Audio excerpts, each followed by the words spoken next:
नमस्कार दोस्तों, मैं विवान द्विवेदी आप सबका स्वागत करता हूं अपने YouTube channel dream IAS a new vision. चलिए, जैसा कि हमारा नाम है, हमारे चैनल का नाम है, वैसे ही आज हम लोग फिर से अपने सपने और अपने ड्रीम IAS की तरफ एक कदम और आगे बढ़ाते हैं। जैसा कि हम आप लोगों को पिछली वीडियो में बताया था कि वायुमंडल क्या होता है, या वायुमंडल कितने भागों में विभाजित है, वायुमंडल में कौन कौन सी परतें पाई जाती हैं, या वायुमंडल किस किस से बना हुआ होता है। तो आज हम लोग वायुमंडल के आगे के भाग, जैसे हवाएं कैसे चलती हैं, कौन सी हवा का नाम, जैसे पूर्वी हवाएं, पश्चिमी हवाएं, या इनको क्यों कहते हैं, इन हवाओं के बारे में जानने की कोशिश करेंगे। तो पहले आप लोग पिछली वाले वीडियो के बारे में थोड़ा जान लें कि हमने क्या बताया था। हमने पिछली वाली वीडियो में आपको बताया था कि वायुमंडल क्या होता है, या वायुमंडल क्या होता है और कितने भागों में विभाजित होता है। वायुमंडल गैसों का मिश्रण होता है।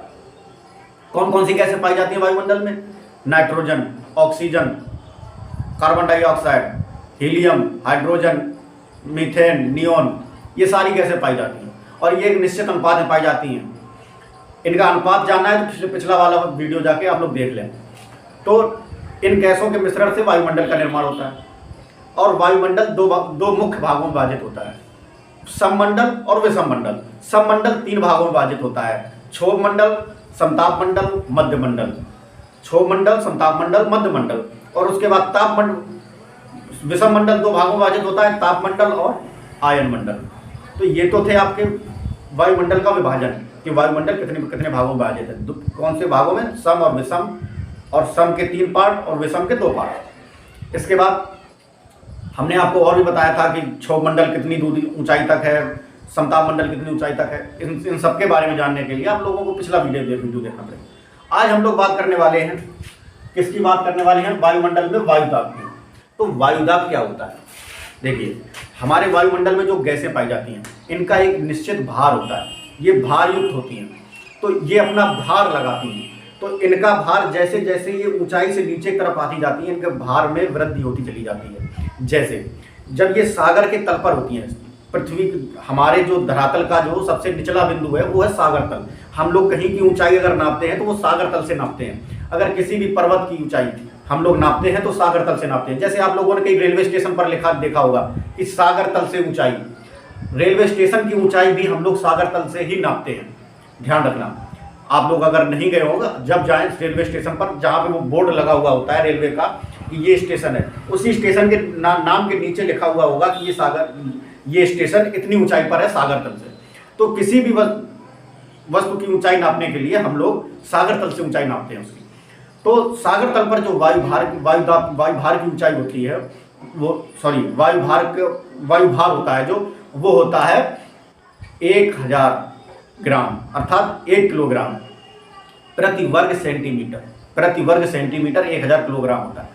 और 5 किलोमीटर की ऊंचाई पर जाने पर, सागर तल से 5 किलोमीटर की ऊंचाई पर जाने पर, ये इस भार में 50% की वृद्धि हो जाती है, कमी हो जाती है, 50% की कमी हो जाती है। इसका मतलब कि भार ऊंचाई के आधार पर कम होता चला जा रहा है। क्या हो रहा है? ऊंचाई के आधार पर कम होता चला जा रहा है। सागर तल पर जो वायु भार होता है वो 1 किलोग्राम प्रति सेंटीमीटर स्क्वायर। तो सागर तल पर जो भार होता है, वायु दाब होता है, वायु का दाब होता है, वो कितना होता है? 1013 मिलीबार। मिलीबार को हम लोग किस में लिख दें? MB में। इसको ध्यान रखना, मिलीबार ये क्या होता है? 1013 MB। अब देखिए वायु कैसे चलती है। ये क्या है आपका? वायु दाब। वायु जो हवाएं चलती हैं वो वायु दाब पर निर्भर करती हैं। हवाएं किस पर निर्भर करती हैं? वायु दाब पर। देखिए, पूरी पृथ्वी पर विभिन्न प्रकार के वायु दाब पाए जाते हैं। अलग अलग स्थानों पर अलग अलग प्रकार के वायु दाब पाए जाते हैं। तो अधिक वायु दाब से कम वायु दाब की ओर हवाएं चलती हैं। क्या होता है? अधिक वायु दाब से कम वायु दाब की ओर हवाएं चलते हैं। तो ये इसमें जब अधिक से, जैसे इधर पे 1013 MB का दाब है, मिलीबार का दाब है, और इधर पे 900 MB का दाब है, 900 MB मिलीबार का दाब है। तो अब देखिए क्या होगा, इससे इसकी तरफ हवाएं चलना प्रारंभ हो जाएंगी। क्या हो जाएगा? हवाएं चलना प्रारंभ हो जाएंगी। अब ये जो रेखा बन जाती है इनकी तरफ, इसको हम क्या बोलते हैं? प्रवणता। जैसे इसके बीच 1013 से 900 के बीच प्रवणता बनी, इसको हम क्या बोलेंगे, वायु दाब की प्रवणता। अब यहीं पर 1013 से अगर हम 600 की तरफ जाएंगे तो वायु दाब की प्रवणता में क्या हो जाएगी, वृद्धि हो जाएगी, क्योंकि ये वायु दाब की प्रवणता बहुत अधिक हो जाएगी। और यही वायु दाब की जो प्रवणता होती है, यही हमारे वायु की जो हवा की गति होती है उसको निर्धारित करती है। वायु दाब की प्रवणता वायु की गति को निर्धारित करती है। ध्यान देना, वायु दाब की प्रवणता क्या होती है, कम वायु दाब से अधिक वायु दाब के बीच का अंतर।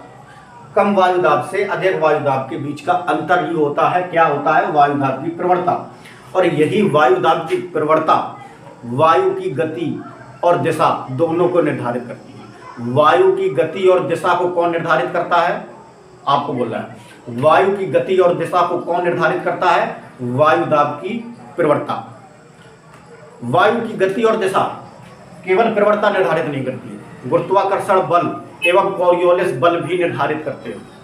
ये क्या होते हैं, देखिए, एक तो क्योंकि गुरुत्वाकर्षण बल ऊपर से नीचे तरफ लगता रहता है, तो इसके कारण पवन अपनी दिशा और गति बदलती है। दूसरा, कॉरियोलिस बल क्या होता है, पृथ्वी जो सूर्य के चारों तरफ परिक्रमण करती है, तो उसकी गति जो होती है, उस गति के कारण जो हवाएं होती हैं वो अपनी दिशा बदलकर दूसरी दिशा में चलने लगती हैं। इसी कारण इसी बल को विक्षेप बल भी क्यों बोलते हैं, क्योंकि जो हवाएं अपनी दिशा में जा रही होती हैं, जैसे दिशाएं हमेशा अपनी दिशा के 90 डिग्री पर जाएंगी, अपने रेखा के 90 डिग्री पर जाएंगी, लेकिन इसी कॉरियोलिस बल के कारण हवाएं अपनी दिशा बदल देती हैं और वो उत्तरी गोलार्ध में दक्षिण की तरफ और दक्षिणी गोलार्ध में उत्तर की तरफ मुड़ जाती हैं। उत्तरी गोलार्ध, ध्यान देना, उत्तरी गोलार्ध में दक्षिण की तरफ और दक्षिणी गोलार्ध में उत्तर की तरफ मुड़ जाती हैं।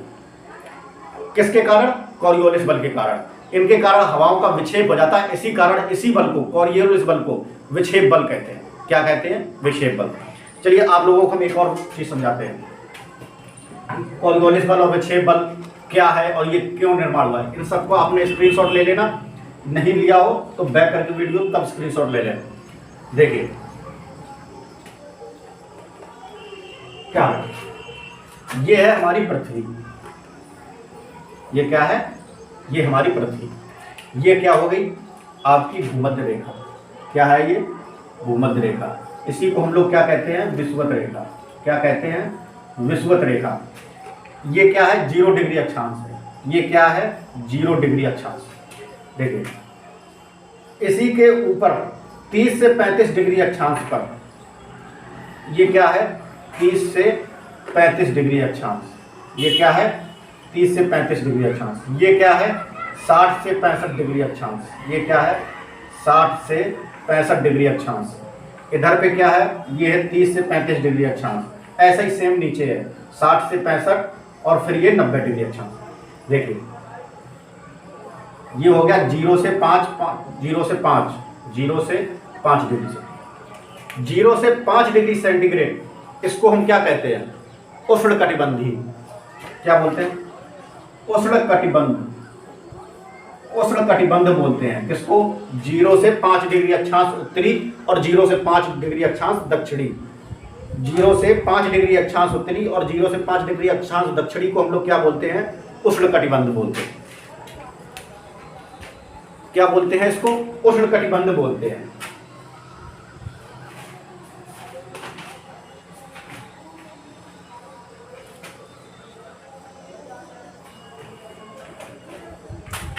ये होती है विषुवत रेखीय, विषुवत रेखीय उच्च वायुदाब की पेटी। उच्च वायुदाब की पेटी ये होती है उष्णकटिबंधीय, उपोष्णकटिबंधीय निम्न वायुदाब की पेटी। उपोष्णकटिबंधीय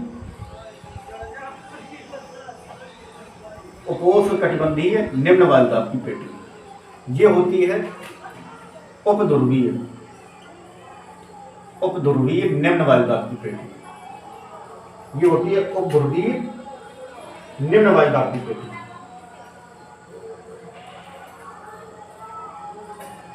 निम्न वायुदाब की पेटी उपोष्णकटिबंधीय, उपोष्णकटिबंधीय उच्च वायुदाब की पेटी होती है। उच्च वायुदाब की पेटी होती है और ये होती है फिर ध्रुवीय निम्न वायुदाब, ध्रुवीय उच्च वायुदाब, ध्रुवीय उच्च वायुदाब। अब देखो इसको समझ लो, जैसे ये ऊपर का सिस्टम है आधे से ऊपर का, ऐसे ही नीचे का है, तो इसलिए हम लोगों ने केवल इसको आधे को ले लिया, आधा आप लोग इसी प्रकार से समझ जाना। देखिए क्या होता है कि पृथ्वी हमारी सूर्य का परिक्रमण लगाती है, तो इसके कारण क्या होता है, पृथ्वी हमारी लंबवत कैसे होती है, कर्क रेखा और मकर रेखा की तरफ लंबवत होती है। इसके कारण क्या होता है, सूर्य उत्तरायण और दक्षिणायन होता है। इसके कारण क्या होता है, जब सूर्य विषुवत रेखा पर लंबवत होता है, देखिए ये रहा सूर्य, जब सूर्य विषुवत रेखा पर लंबवत होता है तो क्या होता है कि हमारे जो विषुवत रेखा के 5 डिग्री उत्तर और 5 डिग्री दक्षिण का भाग है, इस भाग में सूर्य जब डायरेक्ट किरणें गिरने लगती हैं तो यहाँ पर जो वायु होती है वो गर्म हो जाती है, और गर्म वायु क्या होता है कि ऊपर उठने लगती है। ध्यान देना, यहाँ की वायु गर्म होने लगती है और गर्म वायु क्या होती है, ऊपर उठने लगती है। जब ये वायु ऊपर उठने लगती है, ऊपर जाकर ये वायु अपने विपरीत दिशा में जाने लगती है। तो ये वायु जब इधर से उठती है तो ये यहाँ से चलकर ये जाती है उपोष्ण कटिबंधीय उच्च वायुदाब, अर्थात 30 से 35 डिग्री अक्षांश पर जाती है, और यहाँ पर जाकर ये नीचे उतरने लगती है। यहाँ पर जाकर ये नीचे उतरने लगती है। जब यहाँ पर वायु नीचे उतरने लगती है तो यहाँ पर क्या हो जाता है कि वायु का भार बहुत अधिक हो जाता है, वायु का भार बहुत अधिक हो जाता है। तो इसीलिए हम इसको उपोष्ण कटिबंधीय उच्च वायुदाब की पेटी बोलते हैं, क्योंकि यहाँ पर वायु का भार बहुत अधिक हो जाता है।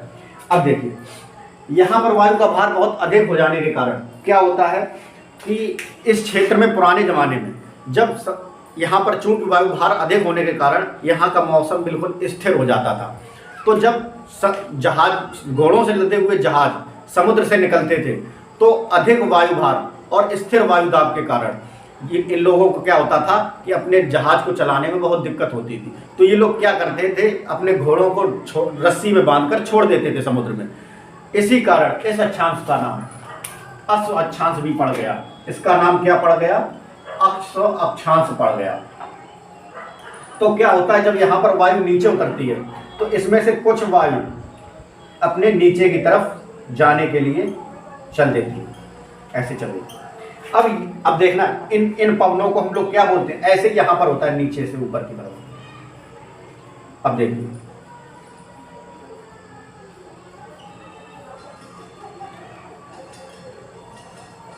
अब देखो, ध्यान देना कि कॉरियोलिस बल किसको बोलते हैं, कि जब देखो ये वायु ऊपर जाकर नीचे उतरती है तो नीचे से ये फिर इधर चली जाती है। इधर क्यों आती है ये वायु, देखिए कुछ वायु इधर जाती है, कुछ वायु इधर जाती है, ठीक है। तो ये वायु जब नीचे आती है तो ये ऊपर से जो आती है वायु उत्तरी गोलार्ध से, वो अपने दाहिनी तरफ मुड़ जाती है, और जो दक्षिणी गोलार्ध से जाती है वो अपने बाईं तरफ मुड़ जाती है। अगर आप इधर पे सर करके खड़े होंगे तो आप इसका अनुभव करेंगे कि वायु इधर से ऐसी घूम जाएगी। क्यों घूमेगी, क्योंकि पृथ्वी हमारी परिक्रमण कर रही है पश्चिम से पूर्व। क्या कर रही है, परिक्रमण कर रही है पूर्व से पश्चिम। इसी कारण ये इधर पे जो वायु की गति का भार हो जाता है वो पृथ्वी के घूमने की गति के बराबर हो जाता है। इस कारण ये हवाएं इधर घूमने लगती हैं, और ये इन्हीं हवाओं को हम लोग क्या बोलते हैं, व्यापारिक पवने बोलते हैं। व्यापारिक पवने, व्यापारिक पवने किन्हें बोलते हैं, इन्हीं पवनों को बोलते हैं। और यही पवने मौसम अर्थात मानसून को लाने के लिए जिम्मेदार होती हैं। व्यापारिक पवने ही हमारे भारत में वर्षा कराती हैं। क्या कराती हैं, वर्षा कराती हैं, ठीक है। आप लोगों ने ये समझा। अब इसी चीज को कुछ वैज्ञानिकों ने निर्धारित किया। कैसे, 1735 में जॉर्ज हेडले नामक वैज्ञानिक ने, उन्होंने क्या बताया कि जो हवाएं हैं वो विषुवत रेखा से उठकर सीधे सीधे, आप इसको साफ कर लें, विषुवत रेखा से उठकर ध्रुव तक जाती हैं और ध्रुव से उतरकर फिर वापस विषुवत रेखा पर आती हैं। ये बताया जॉर्ज हेडले नामक वैज्ञानिक ने। लेकिन इसका खंडन करते हुए 1951 में पालनी नामक वैज्ञानिक, 1951 में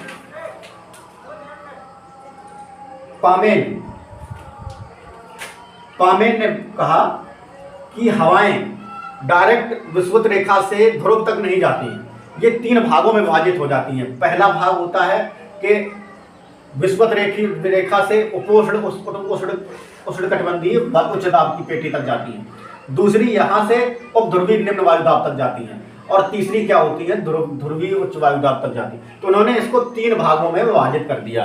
किसको कर दिया? हवाओं के जाने के क्रम को। चलिए हम लोग इसको साफ करके दोबारा से समझते हैं।